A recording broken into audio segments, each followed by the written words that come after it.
She must be laughing her fucking ass off right now. If you don't know who this is Erica. She was being the key word, the chief commissioner for the Bureau of Labor Statistics. Back in July, a job report was put out. Donald Trump did not like the job report and then fired her because he said that the numbers were phony and she was just trying to make him look bad. Well, fast forward, the August job report just came off the press this morning. And it is worse than the job report that she put out back in July. That is right. This August job report has nothing to do with her. She was fired back in July. This is a new commissioner. And the numbers are worse than the job report that she put out back in July. They're so bad. Unemployment is at 4.3%. We haven't seen numbers like this since after the pandemic. This is like hilarious because Donald Trump thought that he could fire her and get someone else to stroke his ego and, I guess, lie about the job numbers, but it's not happening. The job numbers are bad. It doesn't matter who you fire and hire, they are reporting on this, and it is reflecting on what is actually happening here. Your job numbers suck, Trump. That's the bottom line. My name is Mercedes Chandler. Give me a follow or you won't see my face again. Thank you. Goodbye. Also, I bet $10 instead of fixing the issue and recognizing the problem, he's just gonna blame it on phony numbers yet again. Well, congratulations, Trump voters. You effed around, and now you're finding out. The U.S. economy continues to decline because of the orange buffoon that you elected president. U.S. job growth weakened sharply in August, and the unemployment rate rose to 4.3%. Now, you MAGAs in the audience might be confused because you think if something is rising, that's a good thing. Well, not when we're talking about the unemployment rate. That means that more people are losing their jobs, and that would be a bad thing.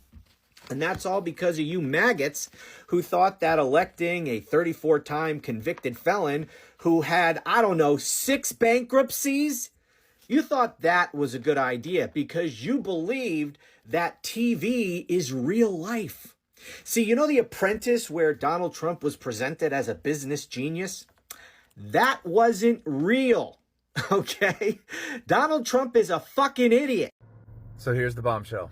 The Department of Justice Acting Deputy Chief, Joseph Schnitt, was caught on a hot mic during what he thought was a private conversation. And he said the DOJ planned to redact every Republican name from the Epstein files while leaving all of the Democrats exposed. That is not speculation. That's an official admitting to political tampering in one of the biggest scandals of our time. The DOJ is now in full damage control, saying that his comments don't reflect any reality. It's just his personal opinions. But think about it. This is coming from someone at the top of the Justice Department. We're talking about 33,000 documents tied to Epstein, and this official is basically saying the public won't get the full truth, only the version that benefits one side politically. And if that's true, it's a cover-up at the highest level. And even if it's not policy, the fact that he believes it's happening shows the rot inside the system. The bottom line, our justice system only works if people trust it's impartial. This hot mic moment proves that trust is gone. So stay loud, stay watching, and keep demanding answers because silence is exactly how they got away with it. Are we cooked? We're cooked, aren't we? The jobs report came out and it's really bad. The economy only gained 22,000 jobs in August when it was expected to gain at least 70,000, and it lost 13,000 jobs, which is the first negative month in the jobs report since December 2020. Guys, this is not good. Moody's has already said the United States has entered a recession. Alarm bells are going off. Trump's economy is tanking. Unemployment is up to 4.3% from 4.2%. Yeah, we're cooked. I mean, this really shouldn't surprise anyone. I mean, we're seeing the effects of this throughout every sector of the economy. People are having a very, very difficult time getting a job. That's just the reality we're in. Businesses are getting hammered by the tariffs, especially small businesses who relied on the de minimis exemption that Trump has gotten rid of. what was it, over 70%, 73% of voters in exit polling said they voted for Trump because he was the best for the economy. They thought that he would bring costs down. He hasn't done any of that. None of it. Wake up, everyone. Wake up. He doesn't care about you. He just cares about himself and his rich billionaire buddies and keeping the Epstein files hidden. That's it. That's all he cares about. Everyone better wake up and get wise to this. Let me know what you think about this. Let me know how you've been impacted. Like, share, follow, spread the word, subscribe, and I'll see you back here for the 411. When Trump says tariffs will protect America, ask yourself this: protected from what? Because in a global economy, tariffs don't just hit foreign countries. They hit your wallet, your job, your future. Trump's tariffs are going to hurt American people the most because today we live in a globalized world. In a country like the U.S., most of the products sold, either they're entirely made abroad or the small parts inside them, the raw materials or the ingredients, come from outside the country. Take Mr. Beast as an example. The chocolate he produces, he tweeted that although it's made in the U.S., the cocoa beans used to make that chocolate are imported from outside, from countries like those in Africa. If tariffs are increased, bringing in those raw materials to make chocolate will become more expensive, which means the price of chocolate will rise. That's why he tweeted that after these tariffs, it would actually be cheaper to make the chocolate outside the U.S. If we look at history, whenever the U.S. imposed broad, hasty tariffs like this across many products and countries, America itself ended up suffering the consequences. Back in 1789, America's first president, George Washington, introduced the Tariff Act, which placed a 5% tax on imported goods. In 1890, tariffs were massively increased. More than 1,500 products were taxed at 49.5%. The person behind this was William McKinley, often called the Napoleon of protectionism. Trump sees him as a hero. But do you know what happened because of these tariffs? In 1893, the U.S. fell into a depression. Unemployment reached 25%. After 1910, Democrats came to power, who supported free trade. Then came the Smoot-Hawley Tariff Act. Under it, tariffs in nearly every sector were raised by over 20%. And what happened after that? Other countries weren't happy. They retaliated. They imposed their own retaliatory tariffs. And as a result, international trade dropped drastically. Between 1929 and 1934, global trade decreased by 66%. The Great Depression hit in 1929. There were other causes behind it, but only after that did America begin to recover from the Depression. From the Second World War till now, America has always promoted free trade. It has consistently told other countries to keep their tariffs as low as possible. The lower the tariffs, there is a purpose section. Look at what it says. The very purpose behind creating the WTO was to reduce tariffs around the world, and in creating and promoting this international organization, America played a leading role. But now, with Donald Trump's arrival, everything is turned upside down. Other countries now don't know how much they can trust America. What does America really believe in? Protectionism feels patriotic until the economy crashes again. And history doesn't care who's president. Drop your thoughts below. And follow a Steve Daly if you want history with context, not headlines. This is totally insane. And if you care about crime or safety, you gotta watch this. So you know how Trump is sending the National Guard into U.S. cities and saying that it's because he's tough on crime? Well, this brand new article from the Cato Institute says that he's actually gutting domestic law enforcement.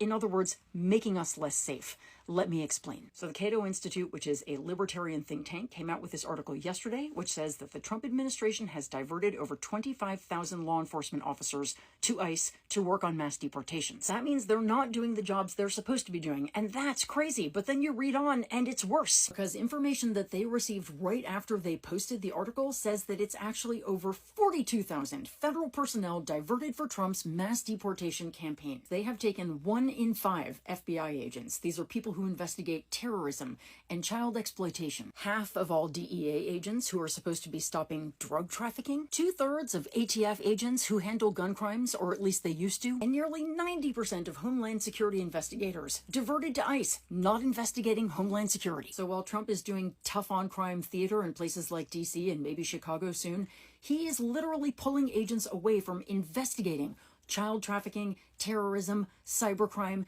and drug cartels to arrest people for civil, immigration violations. In fact, get this, only 1 in 5 people doing deportations are actually ICE officers. The rest are criminal investigators being forced to do immigration work they're not even trained for, instead of the work that is keeping us safe. Border Patrol agents who should be at the border, they're doing workplace raids in Vermont and Maine and Northern California. FBI agents who track terrorists, now they're helping ICE meet quotas. DEA agents who are supposed to be busting drug dealers, well, they are doing immigration arrests instead. The result of this, criminal referrals from the DEA are down 10%. From the ATF, they're down 14%. U.S. Marshals are down 13%.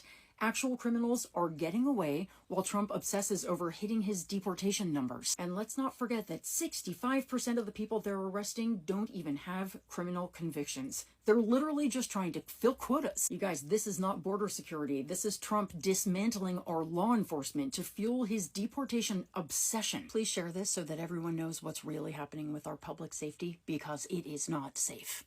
So good news, the Trump administration is discussing releasing the Epstein files, but they're only going to release the Democratic names on the list, and they are going to redact the Republicans on the Epstein files. Yes, that's exactly what a deputy in the DOJ was heard saying on a hot mic moment. You cannot make this type of shit up. This administration of transparency is looking to send us a list that only contains Democrats and no Republicans. First of all, that's the shadiest shit in the world. Second of all, how dumb do they think we are? We know there are Democrats on the list, but there are only Democrats on the list, and you're going to redact every other name that's not a Democrat? Like, this administration, and they're, of course, backpedaling hard because this dumb son of a bitch said it, didn't know he was being recorded, and they're like, oh, that's his personal opinion, that's not the administration, that's not the DOJ's opinion. Yeah, I'm sure it's not. This whole administration, Pam Bondi, Donald Trump, all of them know exactly that there are files, what's in the files. They know Trump is in the files, and they know a lot of other high-ranking Republican members, Democratic members, everybody in between are in these files. And the fact that there's even a thought, a public, verbal, oral thought that this would be the case tells you how disgusting of an administration this truly is. So we might get a release of the files. Great. But they're going to cheat. They're going to do it the way they always do it, in a massive cover-up. And let me tell you this, it's not the crime that's going to take this administration down. It's going to be the cover-up.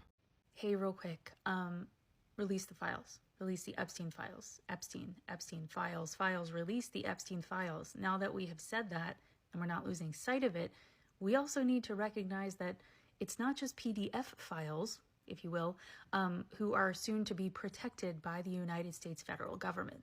I keep telling you all, go to congress.gov. You can see every little detail of anything that's been introduced, where it is in the legislative process, all of that, whether it's the House of Representatives or the Senate. Because it's what's behind the curtain, what the Wizard of Oz is distracting us all from, that is the most dangerous. So we do have a new bill that's been introduced. And of course, it's out of Tennessee, obviously.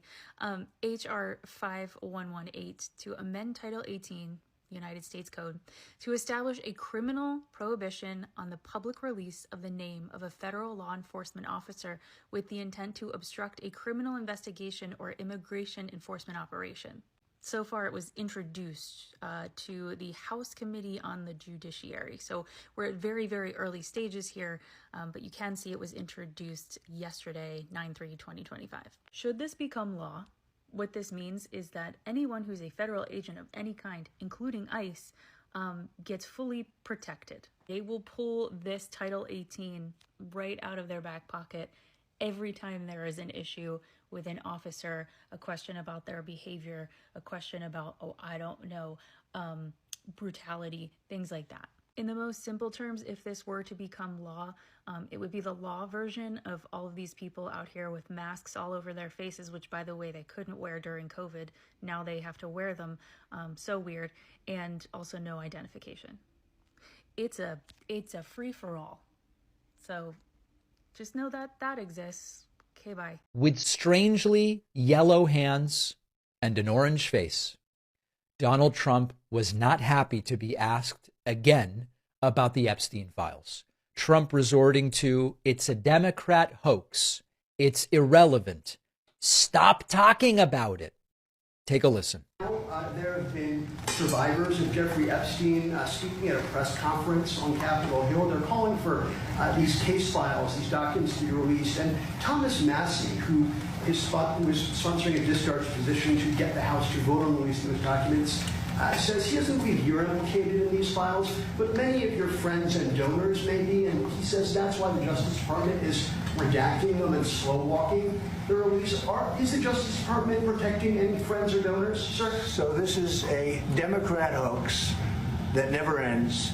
You know, it reminds me a little of the Kennedy situation. We gave him everything over and over again, more and more and more, and nobody's ever satisfied.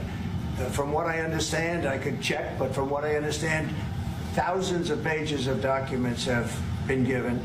But it's really a Democrat hoax because they're trying to get people to talk about something that's totally irrelevant to the success that we've had as a nation since I've been president.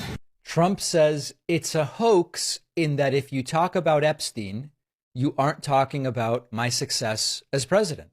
But Trump is saying a lot of things in there that aren't true. How is it a Democrat hoax if survivors have told their stories? We just heard from the survivors. It's not Comey putting Trump's name in files. We have victims of Epstein who said Epstein would regularly talk about his best friend, Donald Trump. Trump is pulling the whole, I believe we've released thousands of files. That's not new. Most of what the administration, quote, released was already out. The key is in what they are not releasing and what they go back and forth on as to whether they even have. We're not going to forget about this. And interestingly, even though some of the MAGA people have now been swayed by Trump, there are MAGA people who believe Trump was going to finally deliver transparency on the Epstein stuff. And they believe Trump is participating in a cover-up here. We are not falling for this. We're just not going to fall for it. Folks, I'm having a hard time handling the Epstein story right now. It's not fucking funny. The Republican Party is covering up for pedophiles. The Republican Party is concealing evidence of the worst crimes that can be committed, period. Crimes that traumatize children forever. And the entire Republican Party, tasked with representing people all across this country, are covering up for men who committed these crimes on hundreds and hundreds of children. Our Justice Department is scheming with the only rapist serving time for these crimes. Our Justice Department is protecting men who paid to violate children. And even still, even with all that, the women who were girls when they were changed by trauma for the rest of their lives are putting everything on the line for this country. The women are having to stand in front of the world, asking to be heard, asking to matter. They had to hold a press conference just to be seen, just to make it register that the crimes weren't theoretical. They weren't meme fodder. The crimes were carried out on human bodies, on living, breathing women who were children when they were passed around by the likes of the men who are currently deciding our future. Men who are making laws that decide how our bodies are treated, how our children's bodies are treated. Men who are letting billionaires buy the decisions that make us not free, not protected, not autonomous. I imagine the fight that every one of those women has faced. I imagine the badassery that every one of them had to keep coming up with to slog through healing from trauma that never leaves. Only survivors and the souls who love them understand the time that kind of a battle takes from a life. All that badassery came together yesterday, and the men and women who've seen the files and who know what happened to the survivors, the monsters who know who did it, decided to interrupt them with a military flyover. They said, "We don't care about your sad stories. Here's some big bad airplanes to shut you up."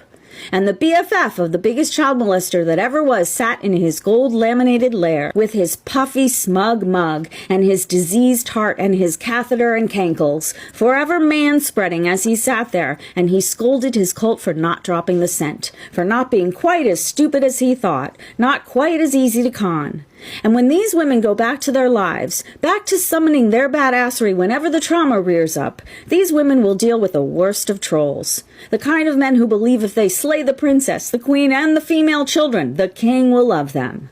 The women who absorbed the depravity of the rich and influential will also absorb the depravity of the poor and demented.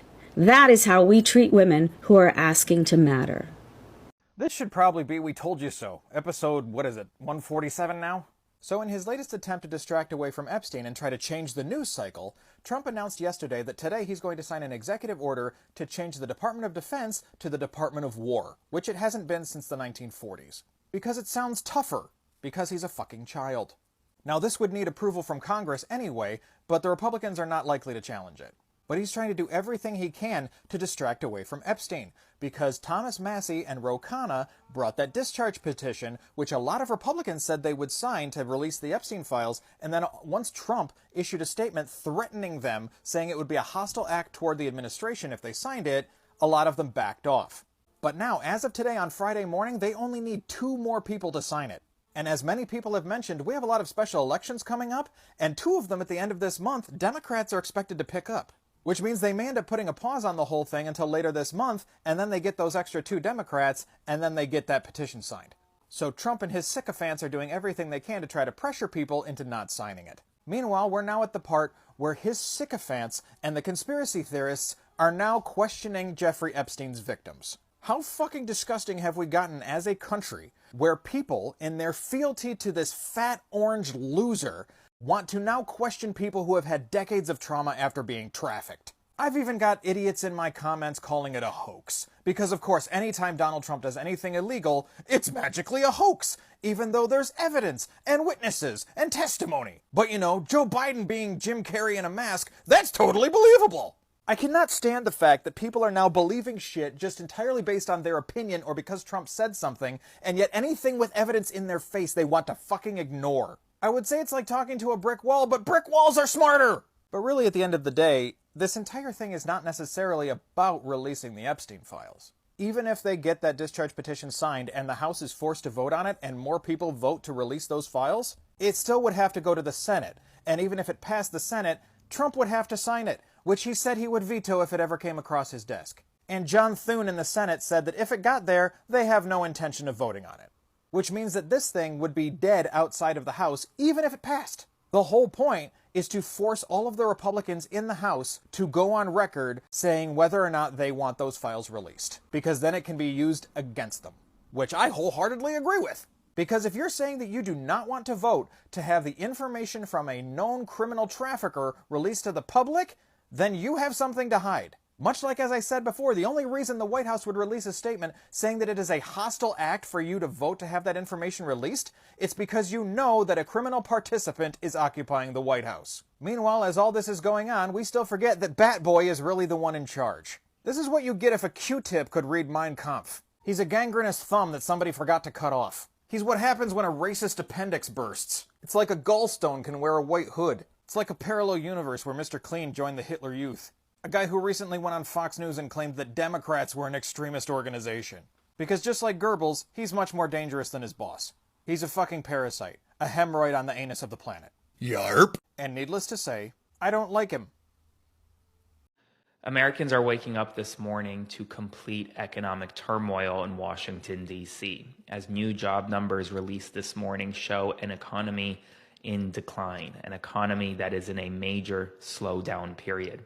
We learned this morning that in the month of August, the United States economy gained 22,000 jobs. That's not a lot. Economists had predicted that the economy would gain more than 76,000 jobs. That's a 50,000 job delta right there. But what's worse, you look back at June and July, and new revisions show that the United States economy actually lost more than 20,000 jobs in that period of time. Let that sink in. More than 20,000 jobs lost in June and July, only 22,000 added in August. When you look at comparisons over the past 3 months, the United States economy only added about 1,000 new jobs. That shows an economy in serious decline. And it's the first job report numbers that have come out from the Bureau of Labor Statistics since last month when Donald Trump fired the head of the Bureau of Labor Statistics, alleging that she was essentially cooking the books and releasing false job numbers. This is the slowest 4-month stretch of growth since 2020, the height of the COVID-19 pandemic. Meanwhile, ADP reported that U.S. private sector hiring slowed sharply in August, with only 54,000 new jobs added Again, well below the 75,000 job numbers expected and well below the 106,000 jobs added in July. Let that sink in for a second. This job market is very bad. I've heard from a lot of friends, a lot of colleagues who have said that they have been unable to get a job, unable to even get an interview after applying for thousands and thousands of roles because no one is hiring right now. Everyone is concerned when it comes to tariffs, when it comes to the Trump administration's economic policy as a whole. Employers are scared and they're not hiring. And what that means is when you're not hiring and you don't have enough jobs and you have more people who are unemployed than there are jobs, then the economy will slow down and we will near a recession. And it's only going to get worse. Now, the Federal Reserve is almost forced to cut interest rates in September and possibly again in October. The reason they haven't cut the interest rates yet, well, that's because of tariffs, because inflation is still relatively high. And if you cut rates now, you risk inflation going wild. So the economy right now is in a bad place. Before I continue, please consider subscribing to support my work or sending a one-time donation via Venmo to Aaron-Parnas. With CBS's possible or Paramount's possible acquisition of Barry Weiss's The Free Press, right now more than ever, independence is not cheap. And independence is very hard to stay independent. And I promise you I will. That's my goal. I'm not trying to get acquired by mainstream media. I'm here to provide you the truth, the whole truth, and nothing but it.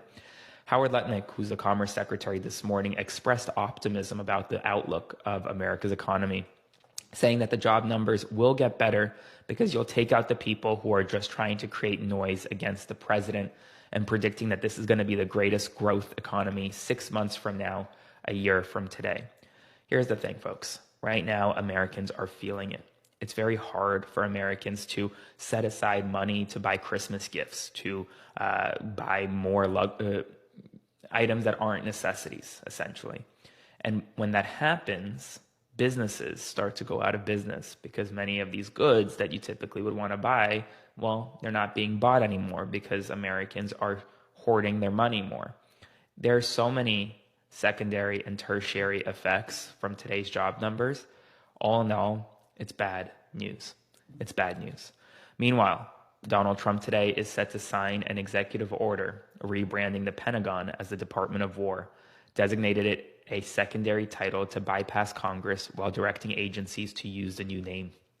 Defense Secretary Pete Hegseth and others will be allowed to use Secretary of War, with the White House framing the change as a symbolic push to project military aggression.